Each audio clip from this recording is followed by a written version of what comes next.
It's a big world out there. How do you choose to see it?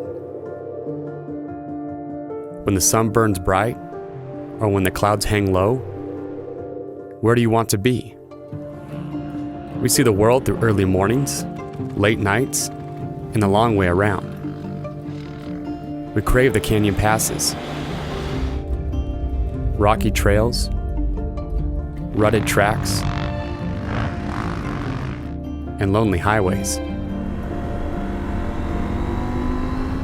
Time spent in the shop, family and friends, the podiums and personal records. We choose it all. If you don't learn, you won't grow. You won't change if you stay still. Life is about moving and feeling. It's about confidence and discomfort, determination and resilience. It's about being connected to the adventure. So be restless. Be fearless. Be curious. Be a conqueror. Because if there's one thing we know, it's this. You're going to see more from here than you ever will from there. We all wonder, but we don't all wander. It's a big world out there. You just need to ride where you belong.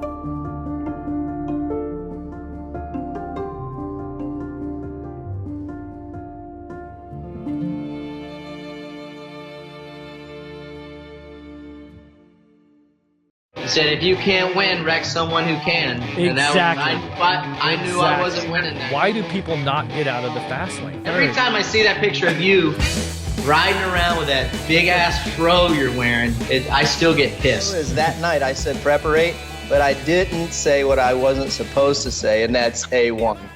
Hey everybody, welcome to Real Talk 447. I'm Jeff Emig. I'm coming to you from the Fox Racing Studios in Irvine, California. And as you can see, I've got Ricky Carmichael with me, who's joining me from his home in Tallahassee. How's it going, Ricky? Good. Glad to do another one, man. It's going to be a lot of fun, and exciting times, and I love doing this with you, man. I really do. Yeah, you just really can't get enough of it, right? I can't. Hey, so as you saw at the beginning of the show there, if you're watching, there was an extra video there, and that is because we have now have a partnership with RockyMountainATVMC.com. They've came on. They're going to support the show, and by supporting the show, I mean they've got lots of giveaways and lots of cool stuff for all of our viewers and listeners. So stoked to have them on board. Ricky, we've worked with Ray and Dan and Justin, Jeremy, Eric, the whole group year after year, but they are a fantastic retailer, and so we're stoked to have them on board. Yeah, we are. We're excited. Thank you so much. Like you said, I mean, Dan and Ray have been so great to us, and they're great how they give back to the sport and how involved they are in the community of racing is just it's fantastic. From a personal standpoint, them being supporters of the Ricky Carmichael Amateur SX at Daytona, and then of course Ricky Carmichael Universities that we've done, it's special. Yeah, well, the one time they even supported us when we were in Australia, and bought lunch for everybody on the tour, so that was cool. So later on in the show, we're going to tell you about a special promo that they have, so you can get some products at a super, super deep discount. So stay tuned later on for that.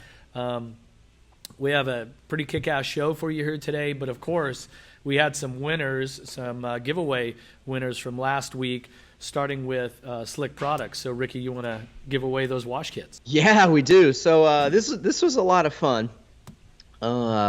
We did a bobblehead, and by the way, I got my bobblehead here. Does it look like me?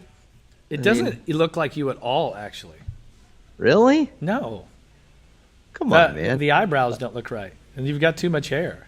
Is the ginger part good or no? I guess it's not red enough. I don't think. Well, we had the so- bobblehead contest, and so people sent in tons of bobbleheads. The one that really caught my eye, and we were just kind of, hey, send the ones in, and we'll take a look at it and just pick one of our favorites, was Wade. And on Twitter, he is at DTS4610733 on Twitter. So Wade, I believe that's your name, sends in a picture of a bulldog, like a real bulldog, and then a bobblehead bulldog that was right next to it, and they literally look like exact replicas of each other. So that was pretty cool. I'm a sucker for bulldog pics.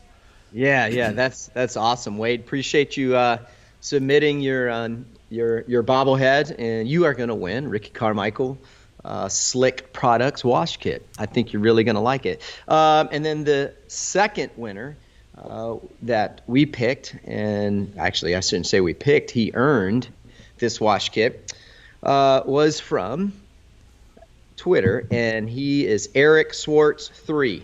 So that's his Twitter handle. And how he won, as you guys know, he picked the closest, without going over, best time of the 250 main event. And the fastest guy in the main event this past weekend was Justin Cooper. He ran a 52.539, and Eric picked a 51.752. Not too bad. You're within you're within a second.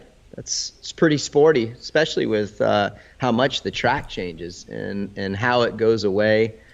And good job. So you got yourself Ricky Carmichael Slick Products Wash Kit. It's going to be awesome, man. So this is so much fun to do that.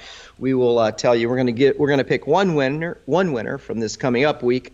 We're going to give one wash kit away. We will tell you the details and what that contest is going to entail later on in the show. So thank you to Slick Products for your support, and thank you for all our listeners and viewers for participating in it. It's a lot of fun. Yeah, and there was actually one guy, and I forget his name. He asked about it, and I think he tweeted us to @Talk447, and I looked at the timestamp because I was kind of going backwards through, and it said 4:14 a.m. And I'm like, okay, wait, there's no. And I looked at the date, and I probably checked it 10 times because I didn't want to have this guy be the winner because he said 52 seconds, right? And that was the closest guess. And I'm like, wait, there's no way. Even I tried to analyze it. I'm like, dude, you can't give us an answer after the race is over. That was something that had to be done before the main event started. Right. So I forget who it was. I screen grabbed that, but thanks for participating anyway. But you're just a little late. Yeah, that was. Come on, man. Yeah, that's the one good thing about social media. Yeah, come on, man.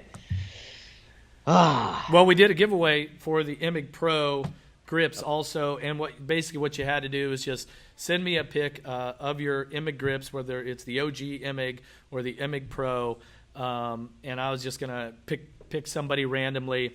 So the first post that I saw that really caught my eye was this is on Instagram, must_be_nice3. Okay, this person, I imagine it was some dude.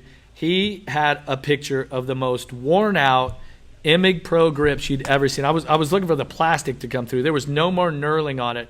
The most time that I've ever seen on a grip, like in recent years. So you're going to get a new set of grips. Pretty stoked on that. Obviously, you ride a lot, and you run the Emig Pro, so I appreciate it. I'm going to pay it forward. Also, Auntie Coco 86 on Twitter sent a pic of her boyfriend's worn out original Emig grip, and it's got a little bit harder compound. It does have a lot of durability, but this grip was worn out. Okay, so once again, this dude's riding a lot, and he needs a new pair of the Emig Pros. So Auntie Coco 86 and Must Be Nice 3 getting a new pair of grips. So thanks for posting your grips.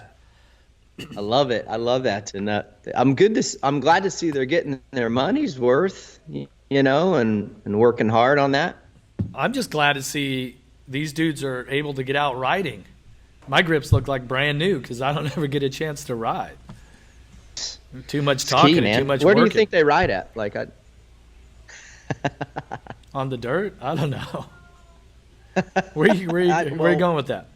I mean, like, where's their favorite tracks? I'd like to hear, like, say, hey, man, I ride at Elsinore all the time, or I ride at Oh, you said favorite tracks. Fox Raceway. Yeah, favorite tracks. Well, Fox if you're out Raceway is here- my favorite track. Yeah, for sure.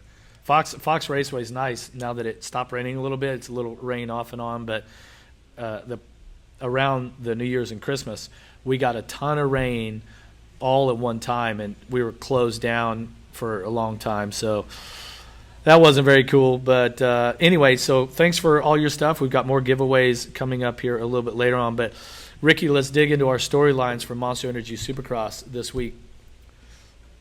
My first question, as I'm a little bit sick right now, you guys can hear my voice isn't quite as on point as normal, but a lot of the top athletes are sick, and so why are all these guys sick? It's crazy. It's sad, like, man, I mean, these guys, they travel so much, and, they're shaking hands, and they're training hard, and, the immune systems are probably running a little bit low, and the goal is to keep their immune system high, and yet still keep that high intensity of training. So it's crazy that everyone is sick. You had Zach Osborne and Cooper Webb the first week. Then you had Barsha this week, and you almost wonder, like, damn, who's next? And you hate seeing that. And so a lot of people ask, why do these guys wear gloves? Like at appearances, autographs, sessions, all that fun stuff. And the reason that is to try to not get sick. It has nothing to do with, not, being against anybody or anything like that. But they want to shake everyone's hands and really get that personal connection with the fans coming through the autograph lines or dealer appearances that they go to. And that's why they do it, to try to not get sick. So is it the motocross equivalent to like when Japanese people run the face mask when they're sick? Might be. Yeah. But then do you have somebody take your gloves off of you so that you're not touching them? I mean, if you're going to go all Howard Hughes on us here, right? Yeah, that's right. No. Howie Mandel, isn't he a germaphobe? I don't know. Well, last week I shook 1,000 hands. I talked to everyone. It was fantastic to be at the race in St. Louis. I seen some old friends. Seen a guy that I used to race against, this guy Ben. I think we raced against each other when we were like 7 maybe. And just a lot of fans. Had a great time. Had a great time kind of socializing afterwards, kind of doing a couple of breakdowns, and in the hotel there Saturday night after the races, caught up with tons of really, really nice people. And I'm also that was a lot of fun, by the way. That was a good time. Yeah, it was great. Talking with the fans and basically having a brain dump with them after the race, and getting their thoughts on, the guys and what they liked race. about the race and all that, and the excitement. There's just, it was fan central, right? Lee Diffie, Will Christian, Ricky, JH, everybody's there, just kind of trying to decompress from the night. And I talked Daniel Blair into, he was like, no, I don't feel too good. I'm going to go to bed. I said, hey, dude, you got to come down just for a bit. So while we're down there, right, so typically my drink of choice is a Jameson. I like to drink Jameson. And then kind of the go-to, if I'm going to do a shot, is like, let's just do some Fireball. Well, Daniel goes, hey, have you ever had a Jamal? I'm like, what's a Jamal? He says, it's a Jameson and a Fireball shot. So they mix the two together. So it's like, okay, well, let's see how that is. And it's no bueno. It's not good. No, I mean, so I'm going to blame mixing, this. I think the Jamal got me, Daniel. You owe him one. Yeah, he owes me big time. Now I feel like crap. Dude, that just sounds gross. Well, alone, I think they're both good, but it's one of these rare instances where you mix them together and it's not good. So anyway, so had a good time there and met a lot of cool people. Had a big bar tab that night. I know you probably don't think that I ever buy anything. I'm still trying to. I don't remember you pulling out your credit card at all last weekend. It was like $250 when I left. Yeah, dude. Yeah. Can you post this? Can you post the receipt? Please, I'm gonna screen grab it. Yeah. Podcast, because I I'm not buying I it. was gonna say St. Louis Grand, $250. Yeah, going Anyway. back to everybody being sick, but that was a great ride by Justin Barsha. I didn't even know he was sick until his post race, and it was an incredible ride. He did fantastic, and what a way to back up his performance. Oh, You know, he needed to. He needed a podium, but at least a podium. Yeah, That was a minimum. But hey, so Ken Roxon gets his first win. We're going to talk about Ken winning in just a second. But I really wanted to congratulate Jordan Troxel, who is his new mechanic for this season. That's his first 450 win as a mechanic. So, well done. Heck yeah, good job. And he's a fellow Gingerman. Oh, yeah? That makes it even a little more special. Oh, Right? 100%. Yeah. Without a doubt. Hey, but so how about the whole HRC Honda team, what they went through Saturday night? Okay, Yeah. so Ken's teammate, Justin Brayton, has an engine failure in Heat 2. Heat 2. They bring the bike back. They realize they have to swap the complete engine before the LCQ. So his mechanic is Brent Duffy. Brent, I imagine Jordan helped, probably Lars Lindstrom, Shane Drew, everybody on the team pulled together. They did a complete engine swap in 21 minutes and had Brayton back on the line for the LCQ. Can you imagine that? 21 minutes to swap the engine out, and then he had to go out and race it. Yeah, could you imagine the nerves? Just going to the last chance qualifier is nerve-wracking. And to be waiting on the line, not knowing if your bike is going to show up, then have to go out there and then wonder. I mean, they got the best guys in the business working on their bike, but still there's something in that mind like, man, they were under the gun and they were on a time crunch. Hopefully, like, no one missed anything. Like Lars is back at the truck. What's this big nut to? It looks like a swing arm pivot bolt, or nut for the swing arm pivot axle, huh? Yeah, he's like revving the engines. Like, man, this thing's vibrating really bad. Swing arm pivots vibrating out. Yeah, that would be bad. So, Great job to HRC Honda. Man, they really kicked ass on that. That was pretty cool. And then to have Kenny come away with the win. I mean, let's go into it. What does that mean for Ken and the team and everyone involved? Yeah, I mean, you think about it. 3 years ago, I mean, what could have been a career-ending crash at Anaheim. There were so many. I go back to his races last year. They were so close. I mean, so close. Well, as close as anyone's ever been, technically. Yeah. Right? Yeah, exactly. Dallas. And so, you knew it was going to happen, just when it was going to happen. And I think we might have had more faith in Ken than himself, possibly. I mean, he's too good of a talent. He's got great people around him for him not to win.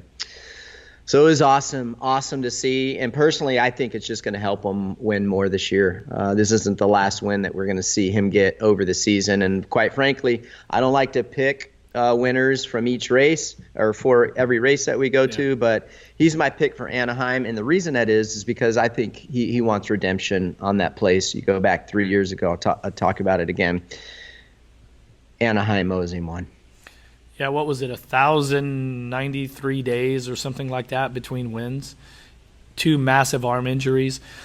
I was not trying to be negative, but I was really questioning whether or not, I'm thinking to myself, man, is this going to be it? Is he never going to win again? Is he going to be 3rd, 4th, 5th, 6th, something like that? So when he came out and rode the main event, flawless, right? Out front and rode his laps. There was the double triple after the finish line and then the long rhythm section after the whoops where he was greasing those sections, even on the last lap. Perfect. Yeah. Made no mistakes. That was so awesome, by the way. Tripling in underneath that landing and it's sitting down into that tunnel corner. It's it was silky smooth. It was beautiful to watch. Yeah, and Osborne was just a tad bit off the pace, so he was really riding a tough race. He wasn't going to make it easy on anyone to get by. Certainly his, the times that he got together with Adam Cianciarulo and stopped his momentum and put him back a few positions helped. Yeah. Because Adam was absolutely flying. But once Ken was out front, riding his laps, he had a little bit of space on Barcia, like 3, 4, 5 seconds. So he could just get in that zone and ride his laps like he's at the test track. And he clicked them off, absolutely flawless, so focused. It'd be great to see him do that again. I seen him after the podium. I went up, high-fived him. I said, "Hey, Ken, why don't you just do that every week? You made it look so easy." He just laughs. He's like, "Yeah, right. Just do that again." So we'll see if he can. After his post-race conference, he's clearly excited, a lot of emotions. But he said, no one's going to sleep on that, rest on that one win. You got to start back this week and get after it. And I think is, getting all that weight lift off your shoulders, I think it's going to make it, from a pressure standpoint, not physical, pressure standpoint, winning a little bit easier, almost like since he's got that first win since his injury off his back. It's going to be good. All right. I've got the SX Research Department segment of the week here. Bathroom this is break. A short one. This is a short bathroom break. Okay, so no. This is interesting. So we have, okay, here we go. Only 2 rounds out of 17 are complete. And in Justin Barcia and Ken Roczen, we have had 2 different winners. But what if I told you that the odds are pretty good that we already know who the 2020 champion will be? Well, why is that? In 27 of 46 years, the eventual champion won 1 or both of the first 2 races. That's 58.7% of the time. And in 14 out of the last 20 seasons, the champion won one of the first 2 races. So that's 70%. Now, it didn't happen last year. Webb's first win was round 3. But 70% of the time in the last 20 years, your eventual champion won one of the first 2 races. Thoughts? Yeah, I mean, over the one that you said in 14 times in the last 20 seasons, obviously that's a way bigger percentage. But if you do it from the existence of Supercross, it's weighted towards winning the first 2, but still like 58%. That's 2 of your titles you didn't even win until round 3 and round 4. Yeah. And in my title run, I didn't win till round 3. Yeah. But so like for you and I sitting here talking, I don't put so much merit in this stat, but I mean, this is one of those years, Jeff, we talked about it. It's so unpredictable. It really and truly is. This could be one of the most unpredictable seasons that I've ever been a part of and witnessed. Yeah. True. And I was on the phone with the research department this week, and we're talking about years where the number of main event winners is up. And I think it was 1985. There were 8 winners, if I remember correctly, and every one of them is a absolute legend. The year that I won, I believe there were 7 different winners. Yeah. So this has that feeling like that could be the case. I mean, so if you look at the list, yeah. So you're thinking Tomac's going to win one, right? Oh, of course. Right? Multiple. Yeah, he's going to. I mean, I feel like he's a multiple race winner this year. Absolutely. Cianciarulo? I think he's going to get some. Absolutely. Yeah. Anderson? I think he's Anderson. Yep, I would say he's going to win. Baggett? He's capable of it. Yeah, I mean, he's capable of it. Webb? He won last year. Webb? Yep, of course. I mean, he's got to figure out. 7 right there. Yeah, there's 7. Yeah, and then you never know Think if of that, Malcolm dude. will get his, Brayton will get another one. Osborne, he's a champion. Plessinger, Dude, think of that. Think of what you just named off. We just rattled off 7 guys that we know can win. Mm-hmm. That's incredible. That is so cool. And you give Malcolm Stewart or Brayton Osborne. That would be awesome. Any of those guys win would be what a story that would be. Yeah. Chad Reed get another win? I would love it. It'd be a great story, but I just don't see that. I mean, this That week, kills me to say that because I'm a huge Reed fan, but it's just I don't know if he's willing to take that risk. yeah. I mean, he'd definitely have to ride out of his comfort zone. Yeah, he'd have to ride out of his comfort zone. Well, I don't see it happening. Yeah, on last week's Rocky Mountain MC Fantasy, they had Reed as the 14th place wild card, but unfortunately he had a really bad week and was 18th, right? 21st, yeah. So he's gone 18-21 so far this year. So 18 the first round, then he pulled off this week. Yeah. Well, it's nice for him to have this season if it's going to be the farewell type season and all that. The fans really enjoy it, and so I guess his goal would be to get to the main event each week. Finish that for me. That's what I want for him, and I want him to really enjoy the moment. The fans are embracing it. You got to start over again. Hey guys! Hey! Turn off all your Wi-Fis.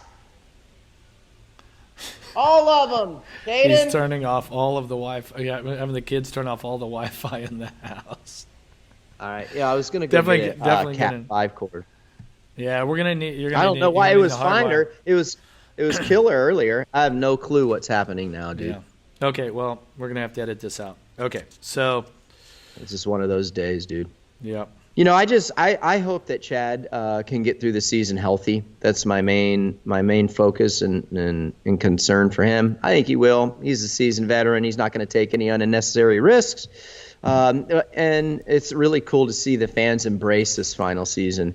They got to watch him for a long time, and he'll be just fine. We had some pretty awesome racing in the 250 class too. Thoughts? Yeah. Well, I love the rivalry.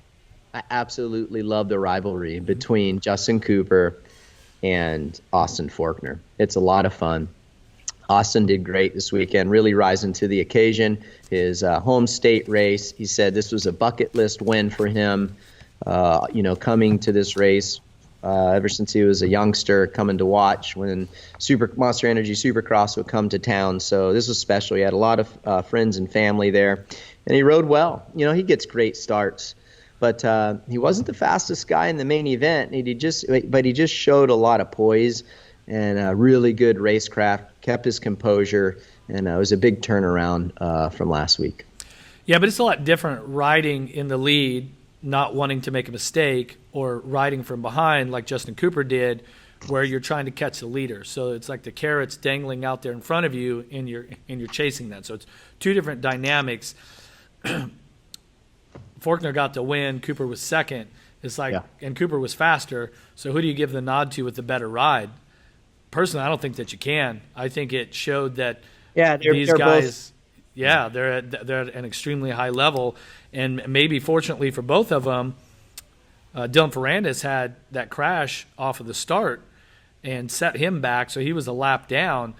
Because I think he's the guy to beat also. So you could throw a third rider in the mix. You can't mark Justin Cooper or Austin Faulkner with a better ride than one or the other because they both had great rides, considering the circumstances that they were in. I mean, there really wasn't a circumstance that Austin was in because he pulled the whole shot and was killing it. So, but you look at Justin Cooper, he was the fastest guy on the track in the main event with a 52.5. So pretty sporty, but that didn't get the job done. But it was still a really nice ride. Yeah, and this weekend leaves Ferrandis 15 points off of the lead already, so that's going to be tough. But Brandon Hartraft on the Troy Lee KTM notches his first podium. Yeah, pretty solid. I think it's awesome, taking advantage of the opportunity he's been given at that Red Bull Troy Lee KTM team. He's quietly been really impressive, especially last year, on the Cycle Trader Rocky Mountain Yamaha. Mm-hmm. He did well on that team. Rock River, that would be. Rock River. Yeah. And then, getting this opportunity. It's so cool to see. And you could tell it was real emotional for him. That was his first podium. He didn't realize that he was on podium position to like 2 laps to go. So that's when, I think the pressure mounted for him. He's like, dude, I got to lock this in. So I'm happy for him. Yeah. Hey, I spent some time with Christina Denny this weekend. So she's the former team manager of the Rock River Yamaha team. Yep. She had a big hand in giving Justin Cooper an opportunity when he had nothing as an amateur, and also Brandon Hartraff an opportunity when he needed something. Great stories that I heard with her about how she really believed in both those 2 young men. And so for her, she was down there after the podium. I mean, it was like 2 of her, little ducklings growing into, whatever, maybe duckling in the most masculine term, but you know what I mean, growing and being on the podium. So she was super stoked. It was really cool to see. Well, yeah, and she's a great recruiter, and she's super involved in the amateur side of things. She knows who's who, and that's important. I'll put her right alongside a guy like Bobby Reagan. I think Bobby Reagan is a fantastic recruiter. So that was cool for Christine. Great person, great advocate for this sport, and she's awesome. Yeah. So another ride that really stood out to me on Saturday night was Jet Lawrence of the Geico Honda team. In his heat race, he gets into the Japanese guy. What's his name? Koga. So Jet makes a mistake going into the rhythm section. They both crash, land on each other. I seen Jet after the heat in between the main, and he was super ticked at himself. His dad's ticked off. I'm talking to Ziggy, the team owner, and I go, "What's wrong, Jet? What's going on?" He's like, "Oh, I'm just an idiot, blah, blah, blah, blah, blah." Right? He's a 16-year-old kid. He's like, "I just make the dumbest moves on the track, and I make mistakes." I go, "Dude, you're going to be all right, Like, just get your head on straight and go out." He goes You didn't talk to Osho?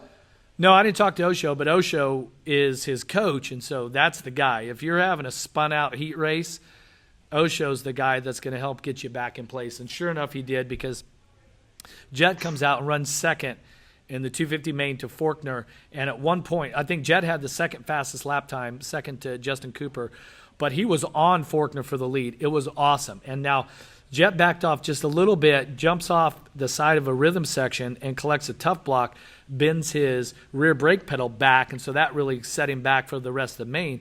But he showed that a 16-year-old can run with the veterans of the class. He's got plenty of speed. He just has to be molded and shaped and have some experience, and he'll be a total gamer. I mean, he was right there. I was looking at the lap chart. For 11 laps, he was P2. And it wasn't a distance, and what a great learning lesson. And to turn that night around, you can only guess that was obviously his riding ability and some coaching from Johnny O'Mara. And I don't care how much time you put on the practice track, and how you try to simulate situations like that, you can't. It's impossible. And that was the simulate. Awesome. Yeah. Simulate? Yeah. Isn't simulate? Yeah, well, it's, the Ricky-isms, like, dude, well, I'm from the South, bro. Simulate. Well, I know English is a second language for you. Okay. But, oh, well, at least I'm not, hey, I did get my preparate right, so we're good. Are you really going to bust my chops for this, dude? Like, dude, you want me to start getting on you for... Too many ums and uhs. I don't know what's going on with me lately. I'm trying to Well, you're fix a little it. sick. I am a little bit under the weather. But hey, no, it was a great learning lesson, and there's not a better one in the business, and it was a really impressive ride. Yeah, definitely. Well, I may be a little bit under the weather right now with a cold. My voice has gone a little bit, but one rider this weekend in the 250 class that started out the day awesome was Cameron McAdoo. Second fastest qualifier. He was kicking ass, and he has looked really, really good on this bike. It's a new team for him, the Pro Circuit team, all that. He looked fantastic. Then he goes out and busts his ass in the second practice, so the first time practice, second of 3. and it was like, okay, is he going to come back out again? We were standing right there. We watched him go off on the Alpine Star, medical unit thing, and union medical union. Yeah, I know. Are you sure? Like what? At least I'm sick. So he goes to ride the third and final practice, which is qualifying. He rides a lap, pulls in, he's done. Turns out he's got one completely collapsed lung and the other one partially collapsed. I don't know if you've ever done that. I haven't. So, dude, I and from the sounds of it, I don't want to ever experience that. It's scary. So I did it at the first motocross national in 1991. Let me guess, in 91? 91. Totally bust my ass, and I collapsed the lung. And so I'll have a little medical lesson here. So your lung is basically a sac inside of a cavity. Well, when the lung bursts, all of the air that's inside your lung goes outside, and then it gets locked inside of that cavity. So your lung can't expand again. So what they have to do is they put this a chest tube in. They basically force this. Imagine taking this pin and shoving it between your ribs to create a hole in your chest cavity that allows that air to come out, and then the lung expands again. So I think he has one, maybe two of these chest tubes in. And I'm telling you, the pain, because this thing is between your ribs, it's so uncomfortable. So I was chatting with him on Instagram the other day, and he's like, dude, I'm only taking Tylenol. He goes, it hurts so bad. I said, well, actually, I've had that before, and mine was in for about, I think 2.5, 3 days. And I told him, I go, just wait to see how good it feels when they take it out. It's like the best thing ever. So send your wishes to Cameron McAdoo. Yeah, everybody. He can get no sleep. He's only taking Tylenol. And more than that, he was really riding at the best level of his career. He made a mistake, and it cost him, and it's going to set him back a little bit. So he's probably bumming, so send him some well wishes.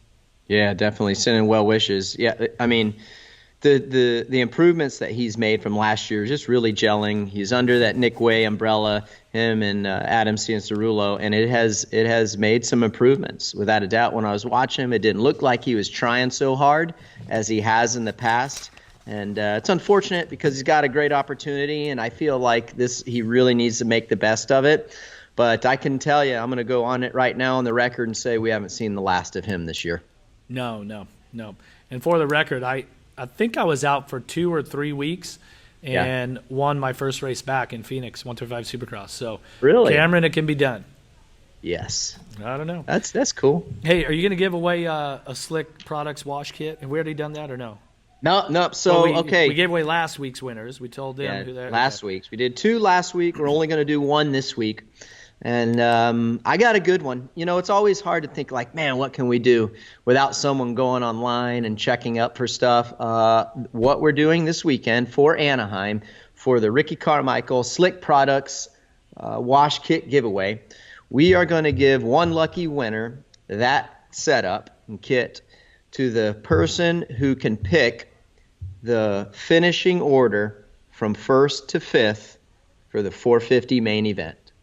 So you have to submit your answers before the races start. Yeah, okay? right. Before the night program, not at 4 a.m. Yeah, and you know what? Rocky Mountain, they do their fantasy league, and they always give recommendations for the top 5. I don't know how accurate those are. Certainly don't listen to me because there's no way I could get this. And so what if we have like 5 winners? We give away 5 kits?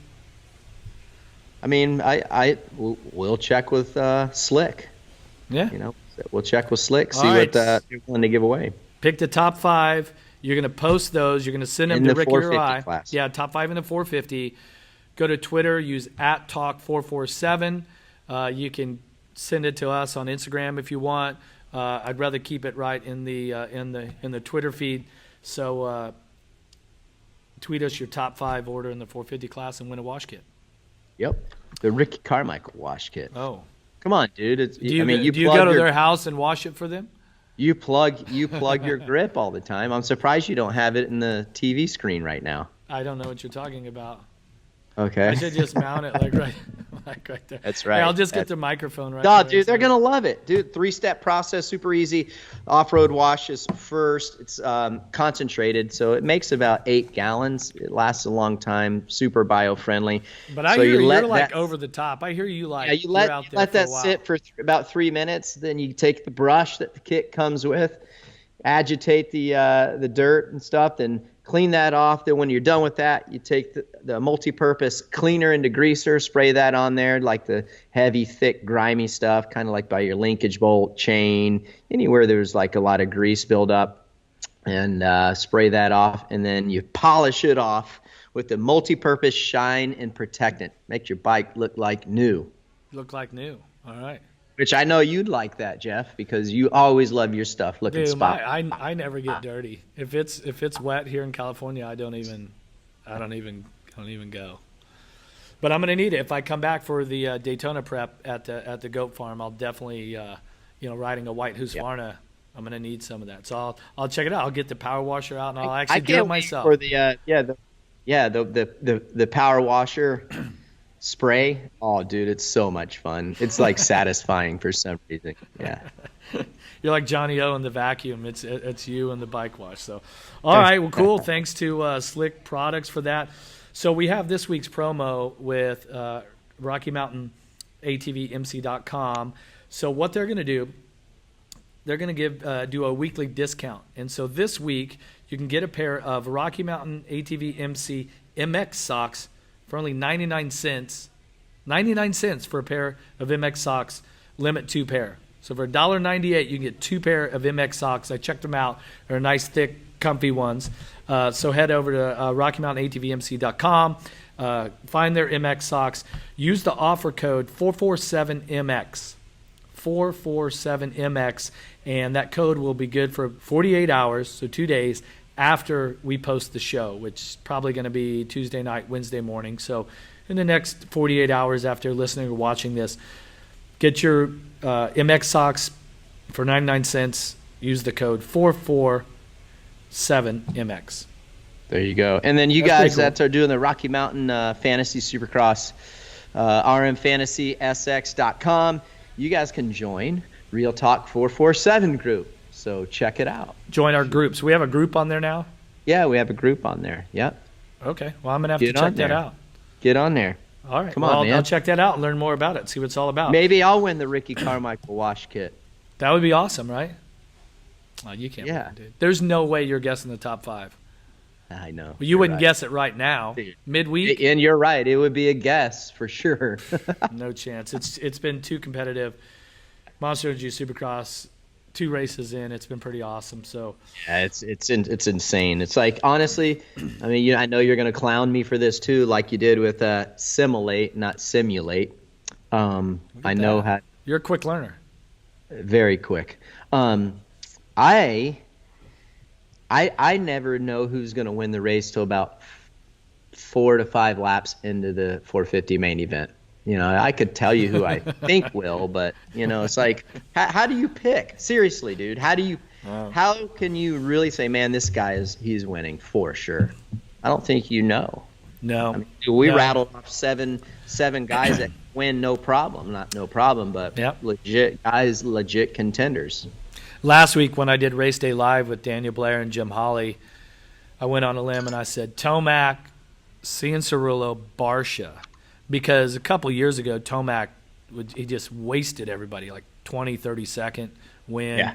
He goes really good in those conditions, but it wasn't his race again. So who knows? But you got to think he's going to win sometime. Yeah, for sure.